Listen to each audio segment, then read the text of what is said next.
چند دن میں گل سڑ کر ختم ہو جائیں گی۔ حضرت عائشہ رضی اللہ تعالیٰ عنہ فرماتی ہیں کہ جب حضرت ابوبکر صدیق رضی اللہ تعالیٰ عنہ کی بیماری اور بڑھ گئی تھی تو میں رونے لگی، پھر وہ بے ہوش ہو گئے تو میں نے یہ شعر پڑھا: جس کے آنسو ہمیشہ رکے رہے ہوں اس کے آنسو ایک دن ضرور بہیں گے۔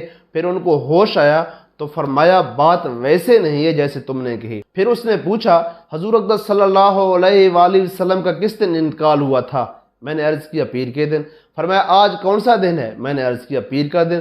فرمایا مجھے اللہ کی ذات سے امید ہے کہ اب سے لے کر رات تک کسی وقت میں اس دنیا سے چلا جاؤں گا۔ چنانچہ منگل کی رات کو ان کا انتقال ہوا۔ اور یہ بھی فرمایا کہ حضور کو کتنے کپڑوں میں کفن دیا گیا تھا؟ میں نے عرض کیا ہم نے حضور کو یمن کی سہول بستی کے بنے ہوئے 3 سفید اور نئے کپڑوں میں کفن دیا تھا۔ ان کپڑوں میں نہ کرتا تھا اور نہ امامہ۔ انہوں نے فرمایا میرے اس کپڑے پر زعفران کا دبا لگا ہوا ہے، اسے دھو لو اور اس کے ساتھ 2 نئے کپڑے اور شامل کر لینا۔ میں نے عرض کیا یہ کپڑا تو پرانا ہے۔ فرمایا زندوں کو مردے سے زیادہ نئے کپڑوں کی ضرورت ہے، کفن کے کپڑے تو جسم سے نکلنے والے خون اور پیپ سے خراب ہو جائیں گے۔ حضرت خالد بن ربیع رحمۃ اللہ علیہ کہتے ہیں کہ جب حضرت حذیفہ رضی اللہ تعالیٰ عنہ کی بیماری بڑھی تو یہ خبر ان کے جماعت اور انصار تک پہنچی۔ یہ لوگ آدھی رات کو یا صبح کے قریب حضرت حذیفہ رضی اللہ تعالیٰ عنہ کے پاس آئے، میں بھی ان کے ساتھ تھا۔ حضرت حذیفہ رضی اللہ تعالیٰ عنہ نے پوچھا اب کیا وقت ہے؟ ہم نے عرض کیا آدھی رات ہے یا صبح کے وقت۔ انہوں نے فرمایا میں جہنم کی صبح سے اللہ کی پناہ چاہتا ہوں، کیا تم لوگ میرے کفن کے لیے کچھ لائے ہو؟ ہم نے کہا جی ہاں۔ انہوں نے فرمایا کفن مہنگا نہ بنانا، کیونکہ اگر اللہ کے ہاں میرے لیے خیر ہوئی تو مجھے اس کفن سے بہتر کپڑا مل سکتا ہے، اور اگر دوسری صورت ہوئی تو یہ کفن مجھ سے جلدی چھین لیا جائے گا۔ حضرت ابو وائل رحمۃ اللہ علیہ کہتے ہیں کہ جب حضرت حذیفہ رضی اللہ تعالیٰ عنہ کی بیماری بڑھ گئی تو بنو ابس کے کچھ لوگ ان کے پاس آئے۔ حضرت خالد بن ربیع ابسی نے مجھے بتایا حضرت حذیفہ رضی اللہ تعالیٰ عنہ مدائن میں تھے، ہم آدھی رات کو ان کے پاس گئے۔ حضرت صلہ بن ظفر رحمۃ اللہ علیہ کہتے ہیں کہ حضرت حذیفہ رضی اللہ تعالیٰ عنہ نے مجھے اور حضرت ابو مسعود کو بھیجا۔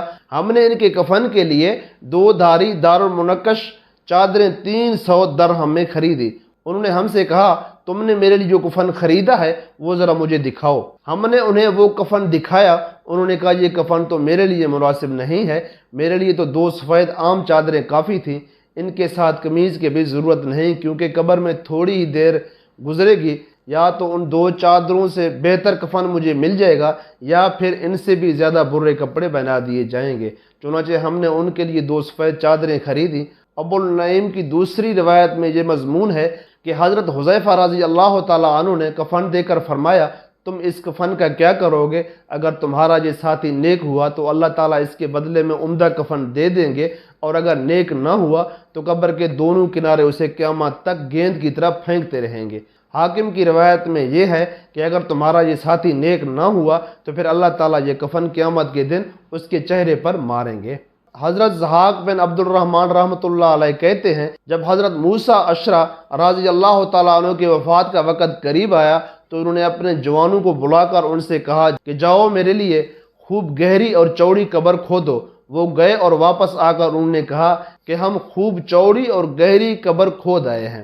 پھر انہوں نے فرمایا اللہ کی قسم قبر میں 2 قسم کے حالات میں سے ایک طرح کے حالات ضرور پیش آئیں گے، یا تو میری قبر کو اتنا کشادہ کر دیا جائے گا کہ اس کا ہر کونا 40 ہاتھ لمبا ہو جائے گا، پھر میری یہ جنت کی طرف ایک دروازہ کھول دیا جائے گا اور میں اس میں سے اپنی بیویوں، محلات، جو کچھ اللہ تعالیٰ نے میری اکرام و اعزاز کے لیے وہاں کچھ تیار کر رکھا ہے وہ سب کچھ دیکھوں گا، اور آج مجھے جتنا اپنے گھر کا راستہ آتا ہے اس سے زیادہ مجھے اپنے اس ٹھکانے کا راستہ آتا ہوگا، اور قبر سے اٹھائے جانے تک جنت کی ہوا اور راحت کا سامان مجھ تک پہنچتا رہے گا، اور اگر خدا نخواستہ دوسری حالت ہوئی تو اسے ہم اللہ کی پناہ چاہتے ہیں تو میری قبر کو مجھ پر اتنا تنگ کر دیا جائے گا کہ جیسے نیزے کی لکڑی نیزے کے پھل میں تنگ ہوتی ہے، وہ قبر اس سے بھی زیادہ تنگ ہوگی۔